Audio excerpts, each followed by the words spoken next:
What makes a best friend a best friend? For me, those things might be caring, loving, or trustworthy.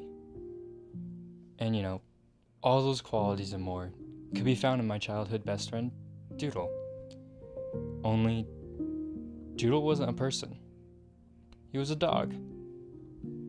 Doodle was this big, fluffy, 90-pound golden doodle. His fur was white with a golden tint, with a smile so big that it made you smile.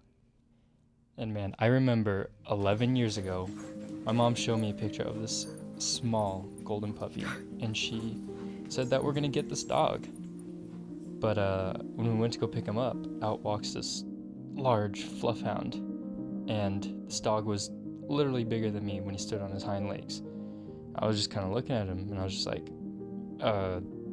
I think we ordered the wrong dog. But, we took him home as a big pup, and let me tell you, he basically became the big bully brother that I never had. He'd drag me around the house by my sock. He'd walk into a room, fart, and leave. I even remember one time, he stood up on his back legs, and he pushed me into a toy chest, making me cry. But, I love this dog. He really was one of my best friends. For 11 whole years, he watched over our family. Every time you walked through the front door, he was there to greet you with this big, warm, loving smile. Every time you were tired or even sad, he'd let you use his body as a nice, warm pillow. He was just so smart. He was smarter than all of us sometimes. Take that for what you will.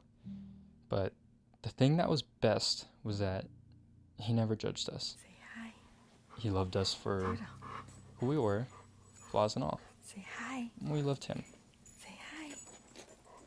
Say hi. About a year ago, Doodle was diagnosed with cancer.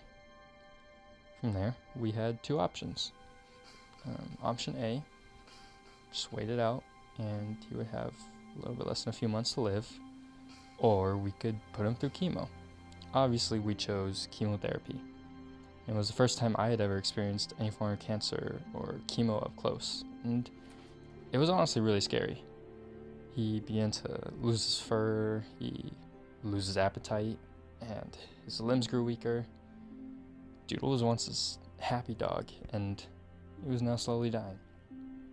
It seemed like every month would be the last that we'd have him, but eventually it was said that he beat cancer, Did you miss me? and we were excited. But that news was also short-lived, and the cancer came back. At that point, chemo was over and everything, and it was just about enjoying the last bit of time that we all had together.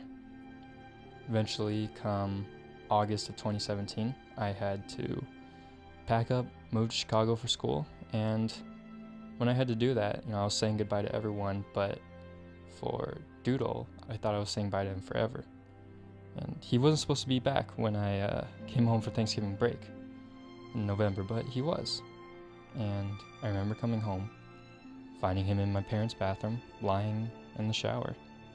He was like really tired, and I knew that his time was coming to an end. So all I could do was lay there and hold him close, because I knew this would be the last bit of time I'd had to spend with him.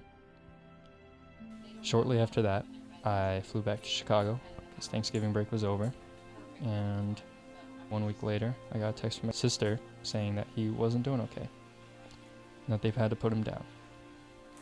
And, it wasn't like a surprise, but it was still kind of one of those moments that I wasn't ready for. Because this dog, he wasn't just a dog. He was family. He was like another child to my parents. He watched me grow up from a kid to an adult. He even got to see my sister get married. He was not only a best friend to me, but our other dogs also. He just represented everything you could ever want in not only a dog, but a best friend. And You know, we all love him, and we miss him a lot.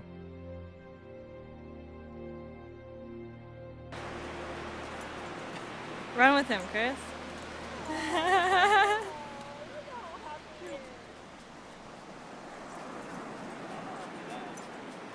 Ready, do? This way. You think I That's can right. outrun him now or no?